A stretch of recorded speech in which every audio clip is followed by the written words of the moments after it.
Good night படத்தோடைய டைட்டிலுக்கு ஏற்ற மாதிரியே இந்த படத்தோடைய கதையும் அமைஞ்சிருக்கும். இந்த படத்தோடைய ஹீரோ தூங்கும்போது கொரட்டை விடுறதுனால நம்ம ஹீரோயின் தூங்கும்போது ரொம்பவே டிஸ்டர்பன்ஸாக இருக்கும். ஸோ படத்தில் நாங்கள் எதை பற்றி சொல்லியிருக்கிறோம் அப்படிங்கிறத கதைக்கு ஏற்ற மாதிரியே டைட்டிலை அழகாக செலக்ட் பண்ணியிருப்பாங்க. ஆக்டர் மணிகண்டன் நடித்த குட் நைட் படத்தோடைய ஹிடன் டீட்டெயில்ஸ் தான் நாம் இந்த வீடியோவில் பார்க்க போகிறோம். இந்த வீடியோவில் ஸ்பாய்லர்ஸ் இருக்கும். ஸோ படத்தை பார்த்தவங்க இந்த வீடியோவை பாருங்கள். நீங்கள் இந்த படத்தை தேட்டரில் பார்க்க மிஸ் பண்ணியிருந்தீங்க அப்படின்னா இப்போது டிஸ்னி ஹாட்ஸ்டாரில் அவைலபிளாக இருக்குது. வேணுங்கிறவங்க செக் பண்ணி பாருங்கள். அதே மாதிரி ஹீரோவுடைய நேம் பார்த்தோம் அப்படின்னா மோகன்னு வச்சுருப்பாங்க. அதுக்கான சின்ன டீட்டெயில் ஒன்று கொடுத்துருப்பாங்க. ஏன் அந்த பேர் வச்சுருக்கிறாங்க அப்படிங்கிறதுக்காக ஹீரோவுடைய அம்மா வந்து ஆக்டர் மோகனுடைய மிகப்பெரிய இந்த படத்தில் வந்து காமிச்சிருப்பாங்க. அதில் இன்ஸ்பயர் ஆகி தன்னுடைய பையனுக்கு மோகன் பேர் வச்சுருப்பாங்க. இந்த பேரில் இன்னொரு டீட்டெயிலிங் கூட சொல்லலாம். ஆக்டர் மோகனுடைய படம் எல்லாம் பார்த்தோம் அப்படின்னா 2 பொண்ணை லவ் பண்ணுற மாதிரி தான் வந்து ஒரு சில படங்கள் வந்து அமைஞ்சிருக்கும். அதே மாதிரி இந்த படத்துலையுமே வந்து மோகன் வந்து 2 பொண்ணை லவ் பண்ணுற மாதிரி தான் வந்து காமிச்சிருப்பாங்க. ஃபர்ஸ்ட்டு பொண்ணு வந்து லவ் ஃபெயிலியர் ஆகிடும். 2வது பொண்ணை தான் வந்து மேரேஜ் பண்ணுற மாதிரி காட்டியிருப்பாங்க. இந்த படத்தோடைய ஃபஸ்ட்டு சீனை கவனிச்சிங்க அப்படின்னா ஃபஸ்ட்டு சீன் வந்து சிங்கிள் ஷாட்டில் எடுத்திருப்பாங்க. மிடில் கிளாஸ் ஃபேமிலியில் என்னென்னலாம் கலாட்டா நடக்குது அப்படிங்கிறத இந்த ஒரு சீன் மூலமாகவே வந்து வெளிப்படுத்தியிருப்பாங்க. இந்த சீனில் என் தங்கச்சி வந்து காலேஜ் முடிச்சுட்டு ஹாஸ்டலை வெக்கேட் பண்ணிட்டு வந்திருப்பாங்க. அப்போ வரும்போது பேக்கை வாசல்லே வச்சுட்டு வீட்டுக்குள்ளே வர்ற மாதிரி தான் வந்து ஷாட் இருக்கும்.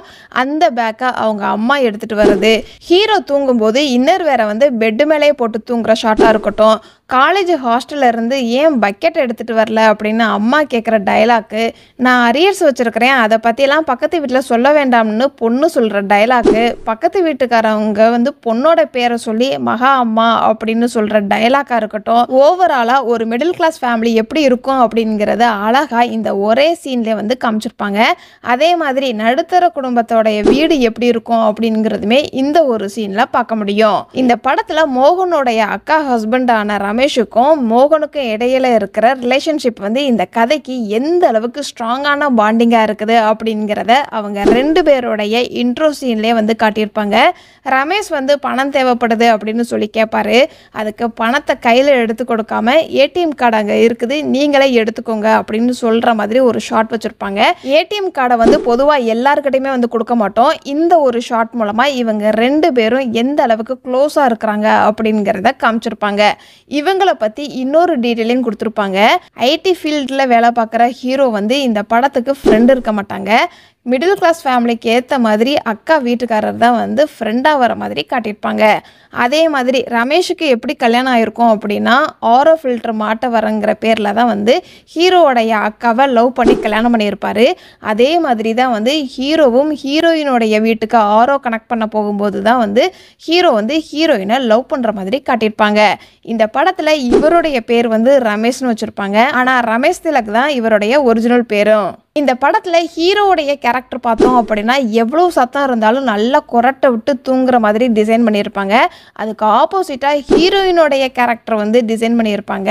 எப்படி அப்படின்னா சின்ன சத்தம் வந்தாலுமே தூக்கம் வந்து டிஸ்டர்பன்ஸ் ஆகும் அப்படிங்கிற மாதிரி சொல்லியிருப்பாங்க.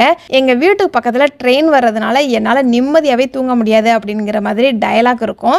தியேட்டருக்கு போனோம் அப்படின்னா ரொம்ப சத்தம் போடுவாங்க, அதனால நான் தியேட்டர் பக்கமே போக மாட்டேன் அப்படின்னு சொல்கிற டயலாக்கும் அழகாக ஹீரோவுக்கு ஆப்போசிட்டாக ஹீரோயினுடைய கேரக்டரை டிசைன் பண்ணியிருப்பாங்க. இந்த படத்தில் மணிகண்டன் வந்து ஐடியில் வேலை பார்க்குற மாதிரி காட்டியிருப்பாங்க. ஐடி கம்பெனி அப்படின்னு பார்த்தோம்னா பிரம்மாண்டமெல்லாம் காட்டாமல் சிம்பிளாக பழைய ஐடி கம்பெனி மாதிரி காட்டியிருப்பாங்க. அதுக்கான டீட்டெயிலாக மோகனுடைய மேனேஜர் வந்து சேரில் உட்காந்து பேசுகிற மாதிரி ஒரு ஷாட் இருக்கும். சேரில் கீச் கீச்சுன்னு சவுண்டு கேட்குற மாதிரி சவுண்ட் எஃபெக்டை கொடுத்துருப்பாங்க. அதே மாதிரி டோரை ஓப்பன் பண்ணி க்ளோஸ் பண்ணும்போது அங்கேயுமே சவுண்டு கேட்குற மாதிரி சவுண்ட் எஃபெக்டை கொடுத்துருப்பாங்க இந்த படத்தில். இந்த படம் வந்து ஃபர்ஸ்ட் ஹாஃபில் மோகனுடைய வீட்டில் சுற்றி சுற்றி கதை நடக்கிற மாதிரி காமிச்சிருப்பாங்க. செகண்ட் ஹாஃபில் வந்து ஃப்ளாட்டில் இருக்கிற மாதிரி காட்டியிருப்பாங்க. எப்போ ஃப்ளாட்டுக்கு போனாங்க அப்படிங்கிறத விஷுவலாக காமிக்காமல் ஹீரோவுடைய அக்கா வந்து டயலாக் மூலமாக உங்களுக்கு தனி வீடு பார்த்துருக்குது அப்படிங்கிறத ஆடியன்ஸுக்கு கன்வே பண்ணியிருப்பாங்க. இந்த படத்தில் பாட்டி தாத்தா எடுத்துக்கிட்டோம் அப்படின்னா சின்ன சின்ன சண்டை வந்தாலுமே அதை சமாளிக்கிறதுக்காக சலிக்காமல் மனைவிக்காக வேலை செய்கிறது, நிறைய விட்டு கொடுத்து போகிறதுன்னு அவங்களுடைய வாழ்க்கையை போகிற போக்கில் அழகாக இந்த படத்தில் காட்டியிருப்பாங்க. மோகனுக்கு நோட்ஸ் எழுதுகிற பழக்கம் அதிகமாகவே இருக்கும். ஒர்க் ஸ்டேஷனில் வந்து நோட் டென்ஷன்னு எழுதியிருப்பார். ட்ரீட்மெண்ட்டுக்காக no Pondicherry tips, say no to birthday பார்ட்டின்னு அவருடைய ஆசைகள் எல்லாத்தையும் கண்ட்ரோல் பண்ணுற நோட்ஸும் பார்க்க முடியும். இந்த சீனில் ஒரு கேப் இருக்கும். அணு கூட சண்டை போட்டதுக்கு அப்புறம் கடைசி சீனில் அணுவை பார்க்கும்போது யூ கால் இட்னு அப்படின்னு சொல்லிட்டு இந்த சின்ன கேப்லையும் நோட்ஸை ஃபில் பண்ணியிருப்பாரு. ரமேஷ் வந்து எல்லார் வீட்டுக்கும் வந்து ஆர்ஓ வாட்டர் ஃபில் பண்ணுறவராக இருப்பார். இதை கனெக்ட் பண்ணுற விதமாக இவங்க வீட்லேயும் ஒரு வாட்டர் ஃபில்டர் இருக்குது அப்படிங்கிறத இந்த ஒரு சீன் மூலமாக பார்க்க முடியும். அதே நேரம் மோகனுடைய தங்கச்சி வந்து ஹாஸ்டலில் வெக்கெட் பண்ணி வீட்டுக்கு வந்ததுக்கு அப்புறமாட்டி பேக்கை ஓப்பன் பண்ணுறப்ப ட்ராவலுக்கு நடுவில் வாங்கி சாப்பிட்ட பிஸ்கட்டாக இருக்கட்டும், மிக்சரு, எம்டி பாக்கெட்னு நிறைய ஸ்நாக்ஸ் எடுத்து வைப்பாங்க. இந்த சீனை கனெக்ட் பண்ணுற விதமாக தங்கச்சி வந்து உண்மையிலேயே ட்ராவல் பண்ணியிருக்கிறாங்க அப்படிங்கிறத காட்டியிருப்பாங்க. ஒரு பேட் ஆட்டிடியூட் உள்ள மேனேஜர் வந்து பகவதி பெருமாள் நடிச்சிருப்பாரு. கிளைண்ட்டுக்கு என்னையா மெயில் போட்டிருக்கிற, ப்ளீஸ் அட்ஜஸ்ட் மீ டு நைட்டுன்னு அதை காட்டுவார். அதை சொல்லி காட்டும்போது ஒரு செகண்ட் அவருடைய ஐ கான்டாக்ட் வந்து பக்கத்தில் இருக்கிற பொண்ணு மேலே இருக்கும். இந்த மேனேஜர் வந்து தப்பான இன்டென்ஷனை இன்டைரக்டாக இந்த சீனில் காமிச்சிருப்பாங்க. இந்த படத்தோடைய கடைசியில் ஹீரோவுடைய கொரட்டை விடுற அந்த ஒரு குறை வந்து சரியான மாதிரி காமிக்காமல் அப்படியே தான் இந்த படத்தை முடிச்சிருப்பாங்க. இதை கனெக்ட் பண்ணுற விதமாக மோகனுடைய அக்காவும் மாமாவும் இவங்களுடைய வாழ்க்கையில் வந்து குழந்தை இருக்காது, குறைகளை வந்து அக்செப்ட் பண்ணி தான் வாழ்கிறது தான் வாழ்க்கை அப்படின்னு ஒரு அழகான ஒரு மெசேஜோடு முடிச்சிருப்பாங்க இந்த படத்தை. இந்த ஹாஸ்பிட்டல் சீனை கவனிச்சிங்க அப்படின்னா எல்லாருக்கும் சமாதானப்படுத்திட்டு ரமேஷ் வந்து அழுகையை அடக்கி மெதுவாக நடந்து வர மாதிரி காட்டுவாங்க. அழுகையை அடக்க முடியாத கன்னித்தனி வந்து அதிகமாக வரும்போது வேகமாக நடந்து வர மாதிரியும் கேமராவும் அந்த சீனில் வேகமாக நகர்ந்துருக்கும். பாட்டிக்கும் தாத்தாவுக்கும் ஃபேஸ்புக்கில் ஒரு அக்கௌண்ட் இருக்கும். அதில் இருந்து தான் அணுவுக்கு இன்றைக்கி பர்த்டேன்னு தெரிஞ்சிருப்பாங்க. அவங்க ஃபேஸ்புக்கோட அக்கௌண்ட் ப்ரொஃபைல் பார்த்தீங்க அப்படின்னா அவங்க வீட்டில் மாட்டியிருக்கிற இந்த ஃபோட்டோவை தான் டிபியாகவும் வச்சுருப்பாங்க. நாய்க்குட்டியோடைய ரோல் பார்த்தீங்க அப்படின்னா ஆரம்பத்துலேருந்து முடிகிற வரைக்குமே இந்த கதையோட கனெக்ட் ஆகிற மாதிரி தான் வந்து காமிச்சிருப்பாங்க. இந்த சீனில் குடும்பத்தில் இருந்து எல்லாரும் ஒன்றா உட்காந்து சிரித்து பேசுகிறப்ப வெளியில் வந்து மழை பெய்யும். அப்போ நாயும் ஒரு பாக்ஸுக்குள்ளே உட்காந்து அதுவும் ஃபேமிலியில் ஒரு ஆள் அப்படிங்கிற மாதிரி காட்டியிருப்பாங்க. அணுவோடைய வீட்டுக்கு பக்கத்தில் ஒரு குட்டி சந்து ஒன்று போகும். படத்தில் எப்போல்லாம் அந்த சந்து வழியாக நடந்து போகிறாங்களோ அப்போ ஒரு ட்ரெயின் வந்து கிராஸ் ஆகிறதையும் பார்க்க முடியும். மோகன் வந்து தன்னுடைய காதலை சொல்கிற அந்த ஒரு தருணத்தில் வந்து ட்ரெயின் ஒன்று கிராஸ் ஆகும். டக்குன்னு ஒரு செகண்டு அணு வந்து பயந்துருவாங்க. சத்தம்னாலே பிடிக்காது அப்படிங்கிறத இந்த ஒரு சீன் மூலமாக ஆடியன்ஸுக்கு சிம்பாலிக்காக காட்டியிருப்பாங்க. இந்த ஒரு சீனில் நான் ரொம்ப அன்லக்கி, என்னால் தான் என்னுடைய ஃபேவரட் மேக்ஸ் டீச்சர் வந்து ஹார்ட் அட்டாக்ல இறந்து போயிட்டாருன்னு மோகன் கிட்ட சொல்லியிருப்பாங்க.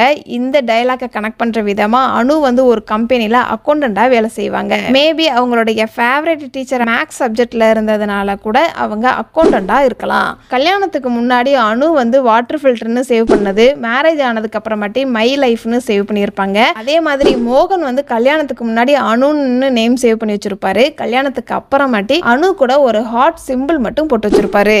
கல்யாணம் ஆன அன்னைக்கு அணு வந்து கொரியன் சாங்ஸ்னால் எனக்கு ரொம்ப பிடிக்கும் அப்படின்னு மோகன் கிட்ட மென்ஷன் பண்ணுவாங்க. கடைசியாக துபாய் போகலான்னு முடிவு பண்ணிட்டு அவங்க கேட்குற சாங் வந்து ஒரு கொரியன் சாங்காக தான் இருக்கும். கிளைமேக்ஸில் வந்து யூட்டன் வச்சு ஒரு காமெடி பண்ணியிருப்பாங்க. அதில் ஆட்டோ டிரைவராக வருவர் தான் இந்த படத்தோடைய டைரக்டரு. ஃபர்ஸ்ட் ஹாஃபில் மோகன் வந்து கொரட்டை விடுற சத்தம் கேட்டு நாய் அந்த சத்தம் தாங்காமல் பக்கத்து ரூமில் போய் படுத்துரும். இதே இது செகண்ட் ஹாஃபில் கிளைமேக்ஸில் வந்து 3 பேருமே பெட்டில் படுத்திருப்பாங்க. அப்போ கொரட்டை சத்தம் கேட்டாலும் சத்தத்தை ஏற்றுக்கிட்டு தூங்குற மாதிரி தான் காட்டியிருப்பாங்க. குறைகளை அக்செப்ட் பண்ணிட்டு தான் வாழ்கிறது தான் வாழ்க்கை அப்படிங்கிற மாதிரி காமிச்சிருப்பாங்க. இந்த படத்தில் ஆக்டர் மணிகண்டனுடைய பேர் போடும்போது கொரட்டை விடுற மாதிரி சவுண்ட் எஃபெக்டும் கொடுத்துருப்பாங்க. மோகனுடைய அம்மாவுக்கு 2 பொண்ணு இருக்கும். அதில் ஒரு பொண்ணுக்கு வந்து கல்யாணம் ஆகியும் பல வருஷமாக குழந்தை இருக்காது. அதனால அந்த பொண்ணோட மாமியார் வந்து மோகனுடைய அக்கா ஏதாச்சும் சொல்லி திட்டிக்கிட்டே இருப்பாங்க. பெத்த பொண்ணா இப்படி திட்டி குறை சொல்கிறாங்களேன்னு மோகனுடைய அம்மா இதை நினச்சி ரொம்பவே ஃபீல் பண்ணுவாங்க. ஆனால் அதே இது அவங்க மாமியாராக மாறும்போது துப்பாட்டா இல்லாமல் குர்த்தியோட வீட்டுக்கு வந்திருக்கிறியம்மா லைட்டாக கோவப்பட்டு பின்னாடியும் பேசுவாங்க. அது மட்டும் இல்லாமல் கல்யாணம் ஆன ஒரு சில மாதத்துலேயே வந்து விசேஷம் இருக்கான்னு கேட்பாங்க. இல்லைன்னு சொன்னதுக்கு அப்புறமாட்டி புருவத்தை தூக்கி போ அப்படின்னு சொல்லிடுவாங்க. இதை கனெக்ட் பண்ணுற விதமாக மோகனும் அதே மாதிரி தான், நீ தான் தான் என் லக்கி சாம்னு சொல்லிட்டு மோகன் வந்து கஷ்டமான நேரத்தில் வந்து நீ வந்த நேரம் தான் என் குடும்பத்தில் எதுவுமே சரியில்லை அப்படின்னு சொல்லி திட்டுவார். ஸோ அம்மா மாதிரியே தான் வந்து பிள்ளை அப்படிங்கிறத காட்டியிருப்பாங்க. மோகனுக்கு அவருடைய கம்பெனி மேனேஜர் கூட போராட்டம் அப்படின்னா அணுவுக்கு இவங்க கூடயே உள்ளுக்குள்ள ஒரு போராட்டம் நடக்கும். நம்ம ராசி இல்லாத ஆளு அப்படின்னு நினச்சி தனிமையில தான் இருப்பாங்க. அதே மாதிரி அணு வந்து யாரையுமே சேர்த்துக்க மாட்டாங்க. அணு வாழ்க்கைக்குள்ள புதுசாக சேர்ந்துக்கிட்டாங்க அப்படின்னு பார்த்தோம்னா அந்த நாய்க்குட்டி தான் வந்து புதுசாக வரும். கீழே இருக்கிற அந்த தாத்தா பாட்டி கிட்ட கூட அவங்க ஹவுஸ் ஓனர் தான், ஆனாலும் அவங்க வந்து ஒரு லிமிட்டாக தான் பேசுவாங்க. இந்த படத்தில் நடிச்சு எந்த கேரக்டர் ரோலும் உங்களை ரொம்ப இம்ப்ரெஸ் பண்ணுச்சு அப்படிங்கிறத கமெண்ட்ஸில் சொல்லுங்கள். இதுக்கு முன்னாடி நம்மளுடைய சேனலில் இருகப்பற்று படத்தோடைய ஹிடன் டீட்டெயில்ஸ் வீடியோ அப்லோட் பண்ணியிருக்கிறோம். வேணுங்கிறவங்க கமெண்ட்ஸில் லிங்க் இருக்குது, செக் பண்ணி பாருங்கள். குட் நைட் படத்தில் இதெல்லாம் நான் நோட் பண்ண சின்ன சின்ன ஹிடன் டீட்டெயில்ஸ். இந்த மாதிரி படத்தோடைய ஹிடன் டீட்டெயில்ஸ் நீங்கள் இன்னும் தெரிஞ்சுக்கணும் அப்படின்னா நம்மளுடைய சேனலை சப்ஸ்கிரைப் பண்ணி பெல் ஐக்கானையும் கிளிக் பண்ணுங்கள்.